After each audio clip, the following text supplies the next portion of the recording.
So many people have taken on this subject, and people ask me why. Like, why am I even doing this? Well, first of all, I really, really love it, and I know from where my life started and how I was kind of thrust into this arena, initiated into this. I know that I was meant to do this. I know I was. I know what it could do for people. Can you imagine a life where no matter what situation you're in, whether it's trouble or you're worried about getting a promotion or a new job or not getting the phone call you want to get, or what if there was a way? What if there were multiple ways? What if there was a science that can tell you that there's something you could do to guarantee your protection against anything in any situation? What if there was? And I know if I explain this to you, you might say, well, none of us are strong enough to do that. Like, only like Jesus Christ could do that. Yes, Jesus Christ did that, but you see, Jesus Christ said to us, in relation to his miracles, he said, these and greater things you will also do. He's telling us that his powers are open source, that they're available to us. Now, they're not just going to come upon us. We need to work at it. We need to train ourselves to get there. And I talk about unquestioned knowing. So, what if you just kind of humor me here a little bit? Just play along with me. What if you really knew? Let's say, for example, you were up for a promotion, or you're getting, you might get a phone call to get that promotion or a new job or whatever. And what if you really knew that the greatest possible outcome is coming from that, and you don't even have to know what that is, but the greatest possible thing, even greater than you want? What if you already knew that, and you really knew it? You really knew it, and you lived your life. You lived your life not as if it were true, but because you know that it is. See, this is not fake it until you make it. It's not acting as if. This is a journey from as if to because. You're acting because you know it's true, because you know something that other people don't know. What if you really knew? If you can, when you get yourself to the place where you really know, then it's just everything is so beautiful, and the surprises are amazing. I'm going to give you a couple of examples. This is going to be longer than I probably want it to be, but I'm going to give you a couple of examples of just recently. Not that a few years, within a few years. I was driving from Phoenix, Arizona to Clayton, New Mexico, because someone made some phone calls for me graciously. I really appreciate what was done for me, although they may not think I do. I really do. By two people, and I really do appreciate that. And I thought to myself, now I have a car, but it's not registered, and it can't be registered because the person who signed the title in the wrong place, and in Clayton, New Mexico, they wouldn't help me. They wouldn't help me get a title. I couldn't get a legitimate title. I had one that was assigned to the wrong spot, but I couldn't get a registration. So I'm driving a car from Phoenix to Clayton, New Mexico. But my thought process was, in my heart, my mindset and my heart set was, look, I was sleeping in my car. And I needed a place to live. And I'm like, you know what? I'm not even going to think about it. God wants me to have a place to live. I know that. I'm going to be safe. Sorry about all this noise. Sorry about that. And I didn't even see a cop. Nothing. Not even a close encounter of anything. It was just so smooth all the way down there. I get there. I'm living there for a while, maybe a few weeks, whatever. There's no place to eat there. It's like maybe a couple of restaurants and if you get a couple of gas stations. And so one day I see a sign, Wendy's 45 miles away or 45 minutes away. 45 minutes away. I said, all right, I want to go to Wendy's. I'm thinking to myself, all right, well, God wants me to have a place to live, but does he want me to eat Wendy's? Am I going to be protected for this? So that little doubt in my mind, I get pulled over. I get pulled over by a car. And I'm crossing the border from Clayton, New Mexico to Texline, right on the border. And evidently I was going too fast in a school zone, and so I get pulled over for speeding, and I have Arizona plates. I'm coming from Clayton, New Mexico. The cop knows that. I'm in Texline, Texas. He's parked behind me, looking at my plate. He's got to know that I don't have, that I have Phoenix plates. He's got to ask for my registration. Every cop says license and registration, right? So he's walking. I see in my rearview mirror he's walking over, and I had already been practicing this stuff and I'm talking about like 24 hours a day, every day for like 6 months. I've already been doing this, right? I'm like, I'm good at this. I know how to do this.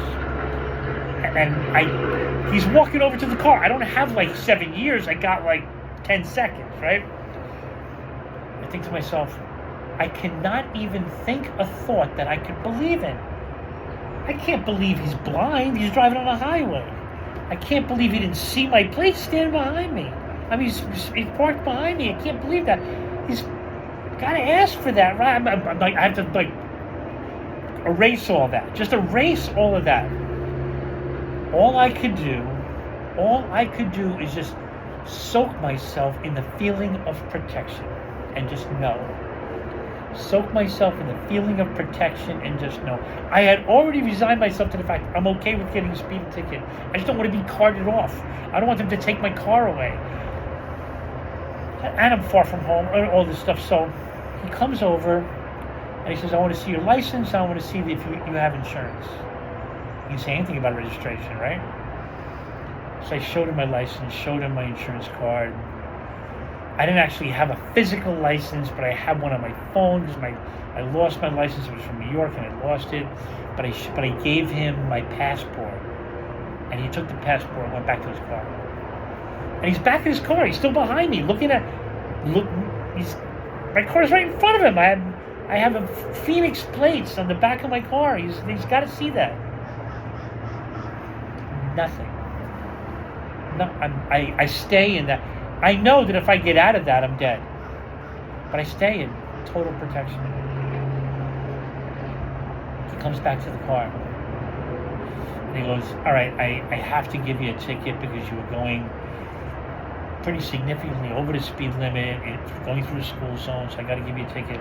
I had this band on my arm. It's actually an NFL quarterback play calling band that I had little things written on there to like inspire me, and he asked me what they were. I told him, he goes, that's pretty cool. Never said a thing about registration. I don't even have a sticker on my windshield. Never said anything. I never heard of that. Never heard of a cop not saying license and registration. Never heard of that. Never did. I drive off and I'm fine. I paid a ticket and I'm done. Then like a couple of months later, we were renting U-Hauls, we were going to move. I had my car parked in a parking lot because I couldn't park in the U-Haul lot. They wouldn't let me. One of the movers drives me to my car. There's a cop parked right next to my car.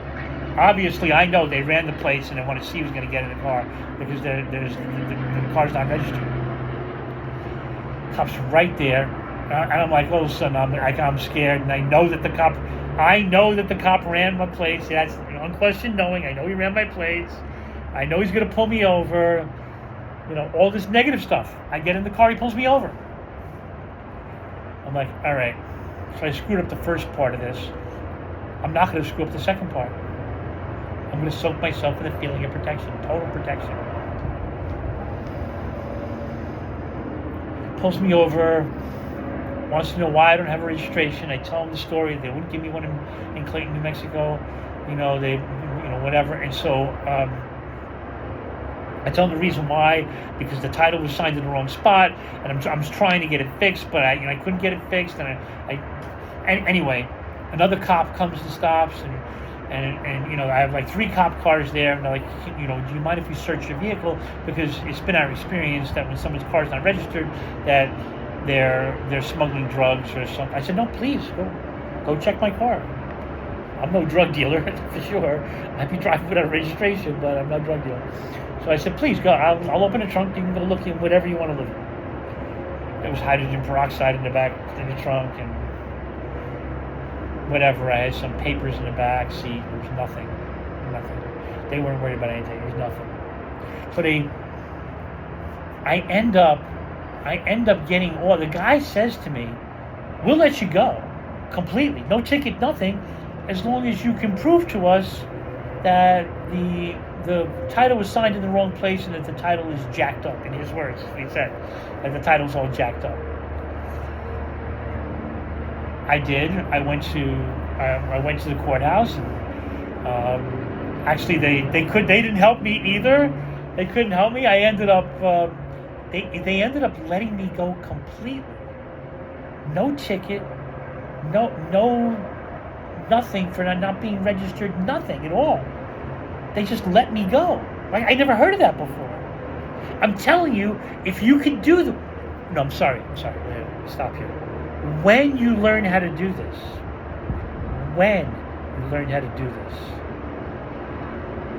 every part of life becomes so amazing. And I want to tell you, I'm telling you this because actually, all right, another one, just another really quick one. I end up one day waking up, and I'm going to work, and my back was hurting. I have sciatica. My back was hurting so bad I couldn't even move. And we have a 15-minute grace period. Like, I could be 14 minutes late and be okay. If I'm past 15 minutes late, I get what they call a step, which means you get like 7 or whatever steps, you can be fired or something like that. So you automatically get the step if you punch in or clock in after that period of time. So I did, and I automatically got the step. But I said, all right, I know how to do this. I'm going to do this. I've been training myself to do this. But see, the thing is, you have to continue to live complete, unquestioned knowing that what you want has already occurred, even when the outside world, what we've been calling physical reality, shows something else. And you have to continue to live it in here. And if you do that, everything will clear up for you. Everything will be great for you. But you got to have, only God can create a system like this.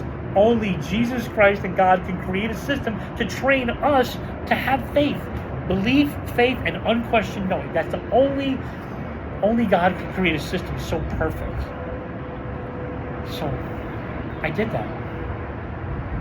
And it was amazing what happened. I said, I have no idea how this is going to be good, but me getting that one step is going to be great. And I'm living this. I know it is. I completely know that it is. And there's a way there's something that I do every day for 3 hours to train myself to do this, to know, not just intellectually, but to know your body has its own intelligence, to know, in your body, which I was going to say physically, but there is nothing physical.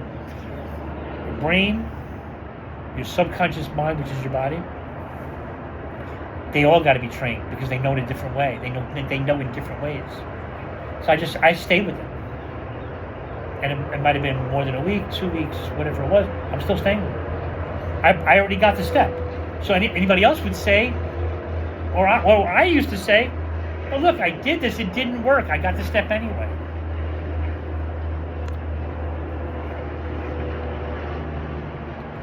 But what I'm telling you is, you got to remain loyal to that vision, remain loyal to that feeling throughout everything. Throughout all the things you see and what we've been calling physical reality, still remain loyal to your vision and your feeling no matter what you see out there, and just still remain loyal to it. That's the key. That takes strength, and it takes a practice. It takes consistent daily practice. So I did that. I did it every day. Until one day, I was called into the office. The person who called me in said, I promise you it was nothing bad, just wanted to talk to you. And it was like a review. A 3-month review or something like that. 3 or 4 months, I don't know what it was. Anyway, I was asked in that meeting who my favorite manager was. I mentioned who it was. Then somebody else came in, and then one person said, wait, I thought I was your favorite manager. Another person came and said, wait, I thought I was your favorite manager. And they just kept doing this. I'm like, wait a minute, what's going on here? Then all of a sudden, the person that's interviewing me or reviewing me says, wait, I want to be your favorite manager, so I'm just going to excuse your step. You're back to 0 now. And I'm like, oh my God. Oh my God. The thing is, I know you're not going to believe me 100%. I know you're not. I know you're not going to believe me 100%. But if you try this, and you play with it, and you get one experience, and then another experience, then another experience, you have all this stuff, you have all this to rely on, to bounce back on, to fall back on when you have something else going on in your life. You can go look back at this and say, what did I do in this situation? Why can't I do that in this one? I mean, different situation, same strategy. Just do it. I don't know.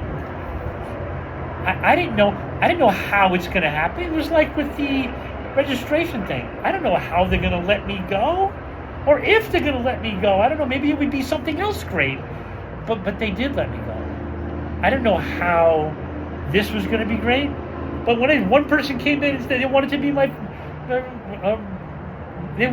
favorite manager, and like 5 of them, and then they erased the step in the end. I'm telling you, this is incredible. And the way I was initiated into this was playing basketball with my father, where I was in high school. I didn't even start. I was in junior high school and high school. I was really good. I was better than I probably played. I was nervous all the time. Much better than I played there. But I didn't even start. But when I would go to the Bronx with my father, we went more than 2,000-0, playing against the best of the Bronx. I become a child prodigy when I was playing with him, but it was like, because he told me we would never lose, and I believed him. I believed him like Jesus Christ believes his Father. I believed him more than what I would see. See, that's the key here. Stop looking out here for evidence. The evidence is not out here. The evidence is in here. When I say the only manifestation is within you, the only occurrence is within you, the only event is within you, the only happening or things that happen, they're all inside you. They are no other place. They're not out there. Out there is the reflection of the happening. Out there is the reflection of the manifestation. Out there is the reflection of the occurrence. This is the occurrence. This is what happens when you live in complete unquestioned knowing that what you want has already occurred, and you do that regardless of what's happening out there, even when you're going through what you don't want. Even while you're going through what you don't want, if you can stay loyal to that vision. Not if. When you learn to stay loyal to that vision. I wish I could teach you the whole thing here, but it's a process which requires meditation, a feeling in your body, where the belief is supposed to, or the unquestioned knowing, belief, faith, or unquestioned knowing, is supposed to trigger the feeling. But I'll be honest with you, and I know this is true for everyone else too, sometimes I can't get to the belief first. Sometimes I can't get to unquestioned knowing first. Sometimes I have to go to the feeling and then rewire it back. Okay, belief, feeling, belief, feeling, belief, feeling. You go around in circles. There is no which one came first. It's all wrapped together. And you live that. Completely live that. no matter what's happening, because the happening isn't here. The happening is in here. There's one thing you have to do, is learn how to know. That's it. Complete unquestioned knowing that what you want has already occurred, and live that, and just trust at the highest level. Completely trust. That's what Jesus taught. That's what Jesus told us to do. He taught liberation, and I study him. I want to study him. I want to learn more about him. I can't compare myself to him. He decoded everything, where he can walk on water and all this kind of stuff. But his powers, he told us, are all open source. He told us they're all open source, which means they are available to all of us. But they're not free. Do you understand? They are not free. We have them, but in order to display them, we have to work at that, to display them, and work. And I do a structured thing, 3 hours every day in the morning, and I'm not saying you have to do that. This is me. This is me. This is my life. I'm bringing this message to the world. This is my life. So, by the way, if you're waiting for a phone call for that promotion, or you get the phone call and you get the interview, and then you go on the interview, you're worried about what. Understand that the worry is the manifestation. The worries, part of that worry's got to be reflected. Now, contained within that worry might also be, but maybe it will go well. So now you're hit and miss. But what if you could completely just know right through all that? And then you'll say to me, but what if I know all through that and then it doesn't happen when I get there? But where's happening? Happening's in here. That's the reflection of the happening. And you can say, okay, all right, so using semantics, no problem.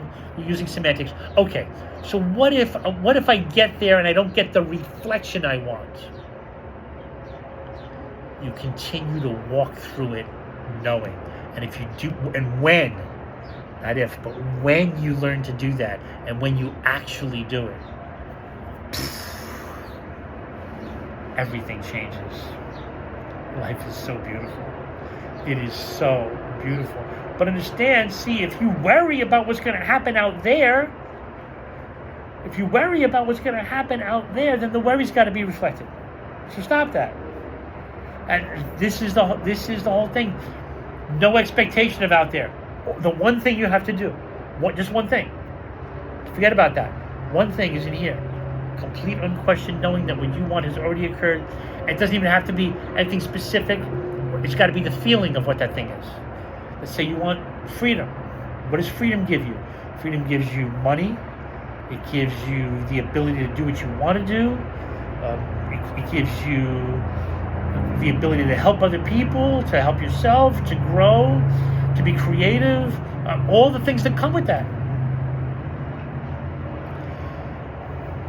The universe, or what we all used to call it, what we all still call the universe, and many call the universe, or what quantum physicists call the field, it already knows what you want, because you are it. Actually, you are the field. You are the universe. Of course, it knows. You're just a part of it, and you're seeing.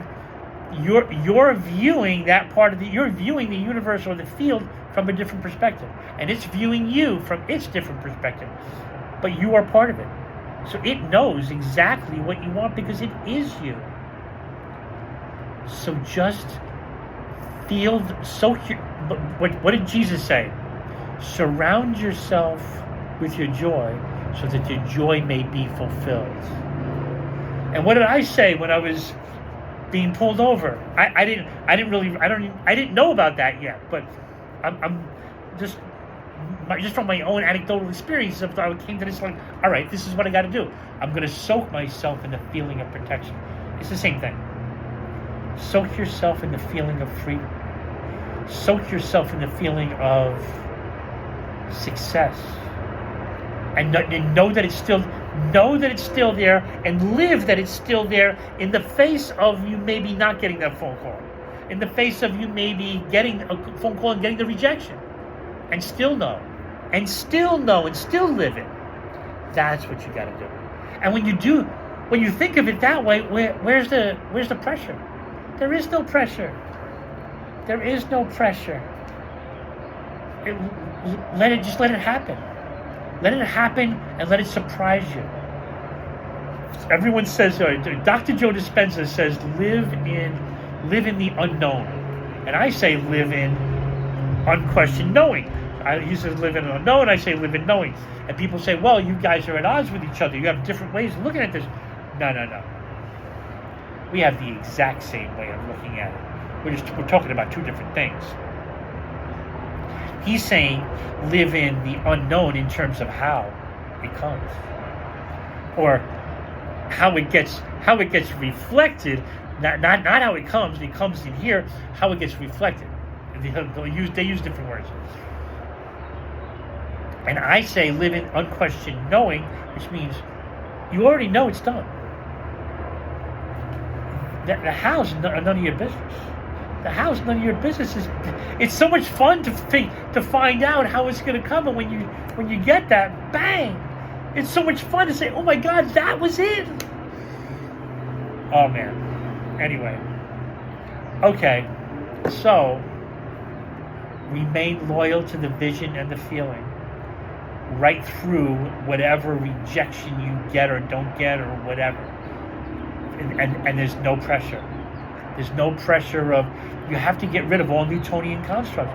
Newtonian constructs are person, place, event, things like that. Material, person, place, material. So don't even think about that. Just one thing. One thing. Live in complete, unquestioned knowing that what you want has already occurred, not just up here though. Live it here. Live it here. Feel that feeling. That's why meditation is so important. It trains you to do that. It trains you to get there. There's breathing exercises to get you there, to get your body in that place when you feel it. Oh my God, it's like euphoria. It's a beautiful place. You get to a place where you already know it's true. Doesn't matter what somebody says or what you're seeing in front of you. You already know it's true.